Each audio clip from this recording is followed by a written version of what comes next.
This recording is going to be referencing a book by Professor Zvi Zohar titled Rabbinic Creativity in the Modern Middle East. And on page 185, he addresses the topic of adoption of children.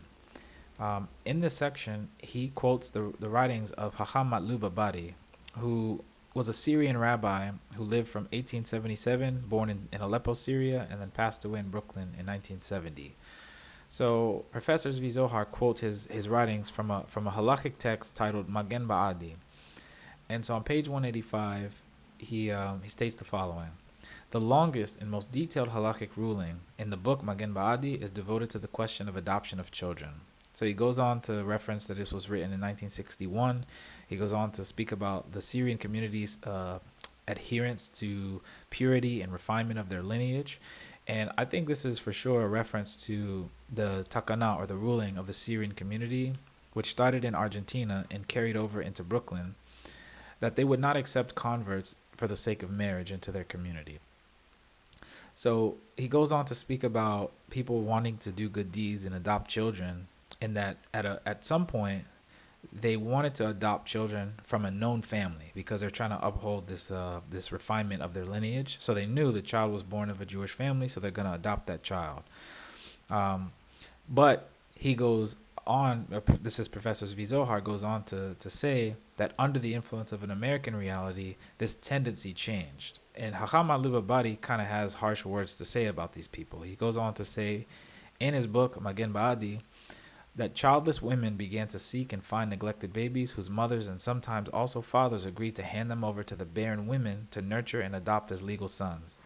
Those economically comfortable but miserable women whom God had denied a fruit of the womb wandered in the desert.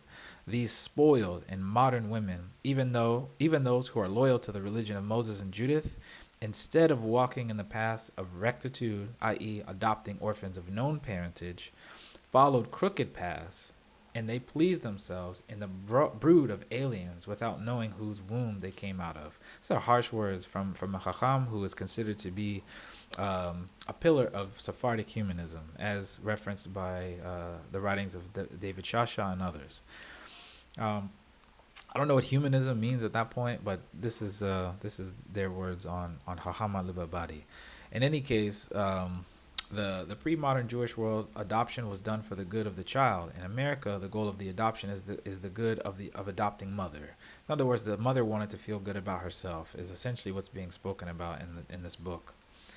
And so he talks about this change and going from adopting a child from known parentage, known lineage, to adopting children not knowing where they came from.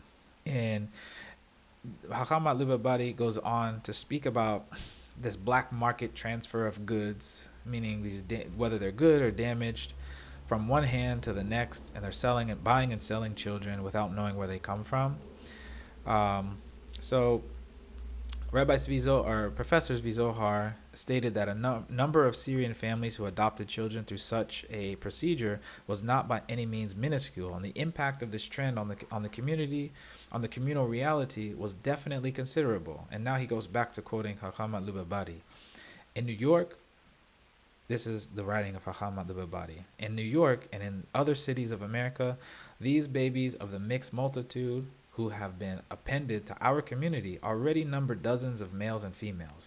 Most of the children were entered and accepted into our Talmud Torah and yeshivot without any investigation as to whether the blood of circumcision was at least drawn from them for the sake of Gior, or whether they were ritually immersed by a Beit Din for Gior, according to the laws of Shulchan Aruch. Some of them have even reached bar mitzvah age and were honored inadvertently by receiving aliyah to the Torah, as was their legal adoptive father.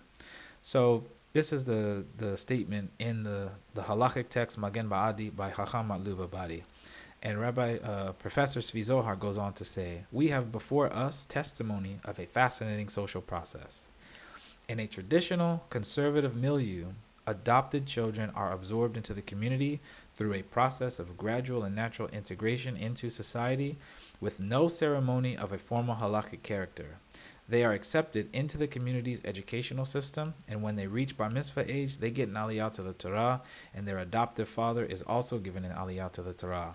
The mere fact that they grew up in homes of the community quote unquote, qualifies them de facto to be fully integrated in its life. This is interesting history, considering the details of Gior in adopting children and converting children, as it's spoken about in the Talmud, and knowing that in the Syrian community, where they have this takana against accepting converts for the sake of marriage, that there were families adopting children who quite possibly were not Jewish and not having them go through Gior and simply raising them as Jewish, essentially mirroring the process of in the Tanakh, where people would become a part of the Israelites by assimilation, osmosis, marriage, just being in the family, living amongst the people, and really living according to the term gerim, like a sojourner, like those who dwell with the people. So it's an interesting history. The whole book is available. It's called Rabbinic Creativity in the Modern Middle East. This is by Professors V. Zohar. That'll be it for this one. Thank you for listening.